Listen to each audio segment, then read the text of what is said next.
சித்தமெல்லாம் நிறைந்த சித்தர்கள் வரிசையில் நாம் இன்று பார்க்க போவது குப்பை சித்தர். ஞானம், முக்தி, மோக்ஷம் பெற்ற ஞானிகள் சித்தர்கள் கூட சத்குருவாய் மறுபடியும் இப்பூலோகத்திற்கு இறங்கி வருவது நல்ல முறையில் நம்மை வழிநடத்துவதற்காகத்தான். அந்த வகையில் குப்பை சித்தர் இன்றும் பல குப்பை வழி தலங்களில் உறைந்திருக்கின்றார். முக்தி, மோட்ச நிலைகளை கடந்த ஒரு சிலரை ஆத்ம சாக்ஷாத் காரக்கர்கள், ஜீவன் முக்தர்கள், குப்பையார்கள், முக்த ஜோதிகள் என்று பல்வேறு விதங்களில் குறிப்பிடுகின்றனர். குப்பையார் என்பது மூல முதல்வனாகிய ஈசன் சிவபெருமானை குறிப்பதாகும்.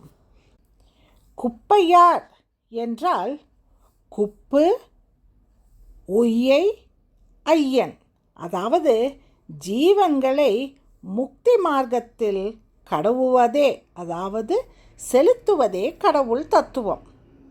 குப்பு என்றால் கடவும், நல்வழிப்படுத்தும் என்று பொருள். உய்வு அல்லது உய்யை என்றால் சாசுவதமான நிலையில் உய்த்து உரைத்தல். ஐயன் என்றால் முழு முதல் ஈசனாகிய கடவுள் என்று அர்த்தம். குப்பு என்றால் இறைமையின் உத்தமத்தனம் என்று அர்த்தம்.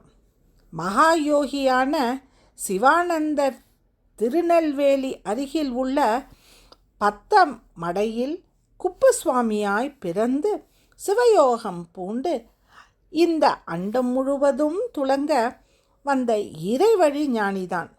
அதேபோல் காரைக்குடியில் காட்சி தரும் கொப்புடை நாயகியின் அடியவர்களை குப்புசாமிகள் என்று போற்றுவதும் உண்டு.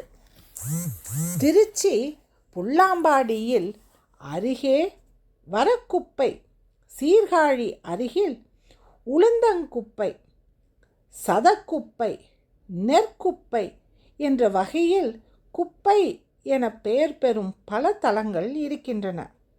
வரக்குப்பை போன்ற குப்பை வழி பெயர் தலங்கள் எல்லாம் குப்பை சித்தர் என்னும் மகான் குப்பைகளின் நடுவில் எப்பொழுதும் தங்கி வாழ்ந்து அருள் புரிந்து இறைப்பணி ஆற்றிய தலங்கள் ஆகும்.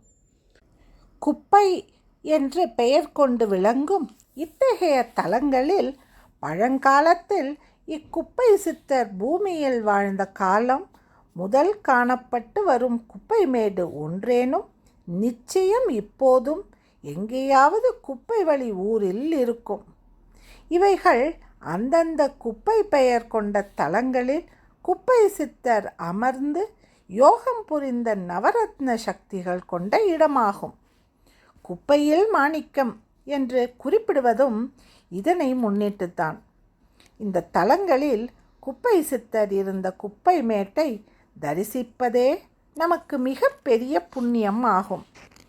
ஏழை மக்களின் துயர் துடைத்து அவர்களின் நல்வாழ்விற்காக இவ்வாறாக குப்பை சித்தர் குப்பை மேட்டில் அமர்ந்து வரமளித்த பகுதிகளே இன்றும் கூட அரியாங்குப்பம் போன்று பல பெயர்களை தாங்கி நிற்கின்றன. இதனால் இந்த குப்பை சித்தருக்கு குப்பை தேவன் என்ற அடைமொழி பெயரும் உண்டு. திருப்புகலூரில் அப்பர் சுவாமிகள் நவரத்ன கற்களை குப்பை என்று தூக்கி போட்ட இடமும் இந்த குப்பை சித்தர் அமர்ந்தருளிய இடம்தான். ஒரு காலத்தில் திருப்புகலூரில் இதனை குப்பைமேடு, மாணிக்கமேடு என்று அழைத்து வந்திருக்கின்றனர். நெற்குப்பை போன்று குப்பை என்ற பெயருடன் வரும் தலங்களை காண்பவர்கள் உடனே அங்கு இறங்கி குப்பை சித்தர் வாழ்ந்த அந்த இடத்தில் சற்று காலார நடந்து அங்குள்ள ஆலயங்களை தரிசித்து வரலாம். காரணம், அப்பகுதிகளில் தம் ஸ்தூல, சூக்ஷ்ம, காரண சரீரங்களுடன் உலாவரும் குப்பை சித்தரின் தரிசனம் கிடைக்கும் பாக்கியத்தை அவர்கள் பெறலாம். மீண்டும் நாளை இன்னொரு சித்தரை நாம் தரிசிக்கலாம். நன்றி, வணக்கம்.